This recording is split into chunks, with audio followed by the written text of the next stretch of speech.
The limits of debate in this country are established before the debate even begins, and everyone else is marginalized. They're made to seem either to be communists or some sort of disloyal person, a kook, there's a word, and now it's conspiracy. Say they've made that something that should not be even entertained for a minute, that powerful people might get together and have a plan. Doesn't happen. You're a kook. You're a conspiracy buff. Thanks to information flowing from the internet, the masses of people concerned enough to want to know the truth are now privy to what our world leaders and the despotic forces behind them have been up to for the last few thousand years. It is fact. There is a concerted effort by these people to destroy our country and our way of life.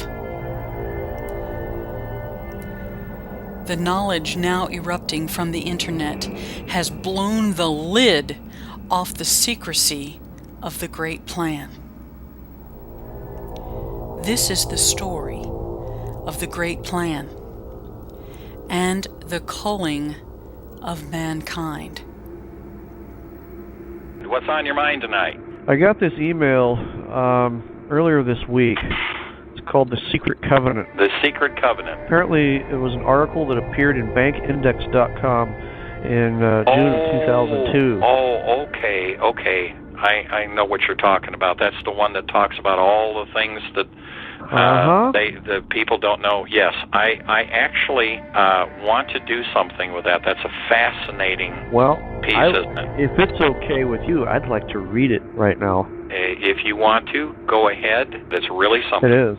It's called The Secret Covenant. An illusion it will be, so large, so vast, it will escape their perception. Those who will see it will be thought of as insane.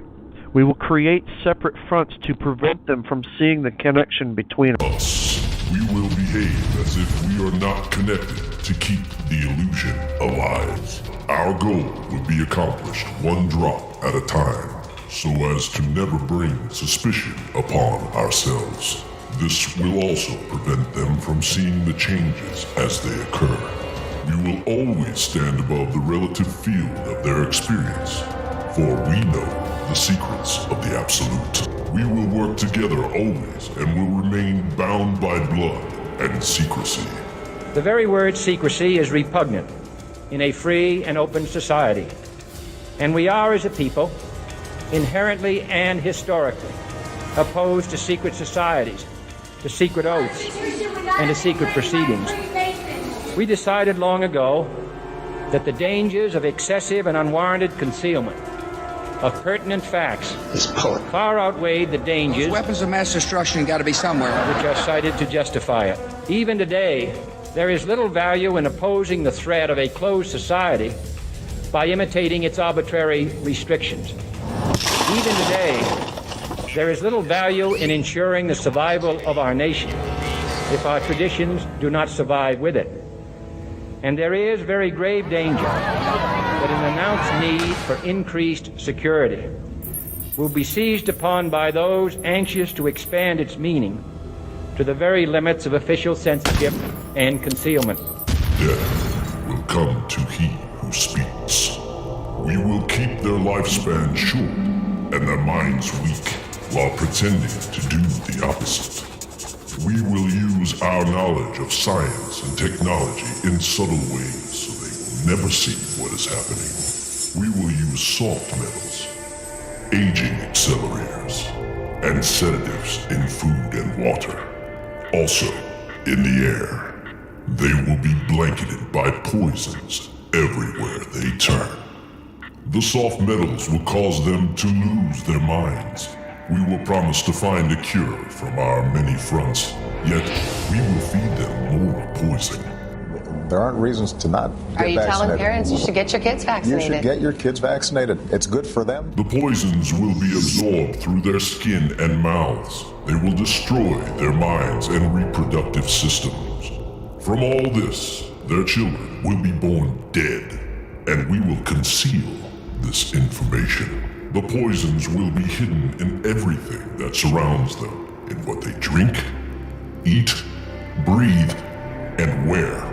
We must be ingenious in dispensing the poisons, for they can see far. We will teach them that the poisons are good, with fun images and musical tones. Those they look up to will help. We will enlist them to push our poisons.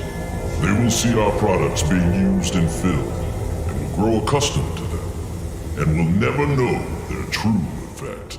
When they give birth, we will inject poisons into the blood of their children, and convince them it's for their help. We will start early on, when their minds are young.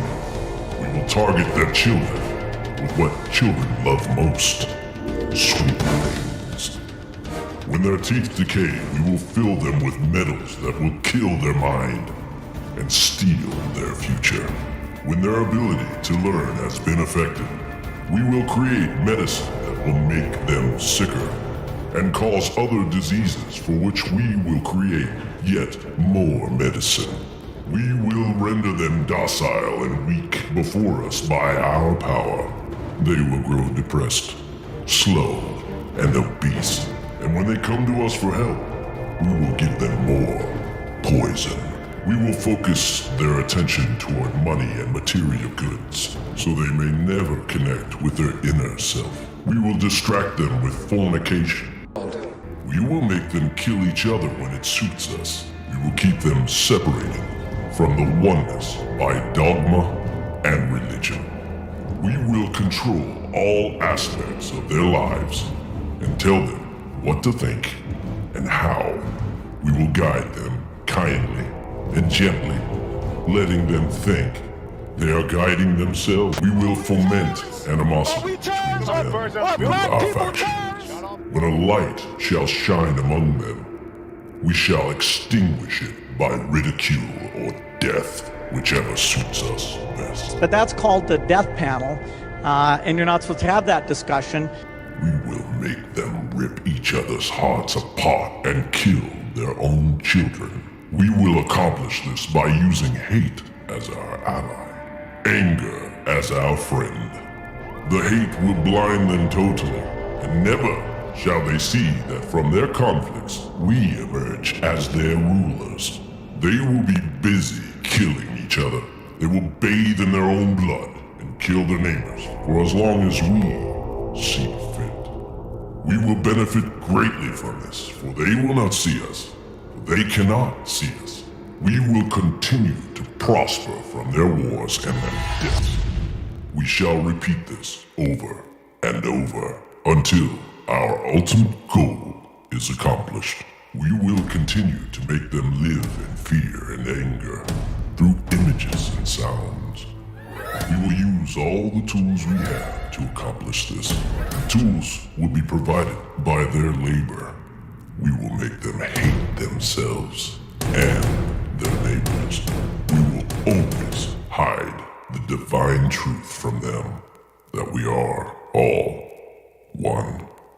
This they must never know. They must never know that color is an illusion. They must always think that they are not equal. Drop by drop, drop by drop, we will advance our goal. We will take over their land, resources, and wealth to exercise total control over them. We will deceive them into accepting laws that will steal the little freedom they will have. We will establish a money system that will imprison them forever, keeping them and their children in debt. When they shall band together, we shall accuse them of crimes and present a different story to the world, for we shall own all the media. We will use our media to control the flow of information and their sentiment in our favor. When they shall rise up against us, we will crush them like insects. But they are less than that. They will be helpless to do anything, for they will have no weapons. We will recruit some of their own to carry out our plans. We will promise them eternal life, but eternal life they will never have. They are not of us. The recruits will be called initiates. and will be indoctrinated to believe false rites of passage to higher realms. Members of these groups will think they are one with us, never knowing the truth. They must never learn the truth, for they will turn against us. For their work, they will be rewarded with earthly things and great titles, but never will they become immortal and join us. Never will they receive the light and travel the stars. They will never reach the higher realms, for the killing of their own kind would prevent passage to the realm of enlightenment. This they will never know. The truth will be hidden in their face, so close they will not be able to focus on it until it is too late. Oh yes, so grand the illusion of freedom will be that they will never know they are our slaves. When all is in place, the reality we will have created for them will own them. This reality will be their prison. They will live in self-delusion. When our goal is accomplished, a new era of domination will begin. Their minds will be bound by their beliefs. The beliefs we have established from time immemorial. But if they ever find out they are our equal, we're not turning our guns in, and we're not running, and we're not backing down. If you want them, come and take them. We shall perish then. This they must never know. If they ever find out that together they can vanquish us, they will take action. They must never, ever find out what we have done. For if they do, we shall have no place to run, for it will be easy to see who we are once the veil has fallen. Our actions will have revealed who we are, and they will hunt us down, and no person shall give us shelter. This is the secret covenant by which we shall live the rest of our present and future lives. For this reality will transcend many generations and lifespans. This covenant is sealed by blood. Our blood. We, the ones who from heaven to earth came. This covenant must never, ever be known to exist. It must never, ever be written or spoken of, for if it is, the consciousness it will spawn will release the fury of the Prime Creator upon us, and we shall be cast to the depths from whence we came, and remain there until the end time of infinity itself.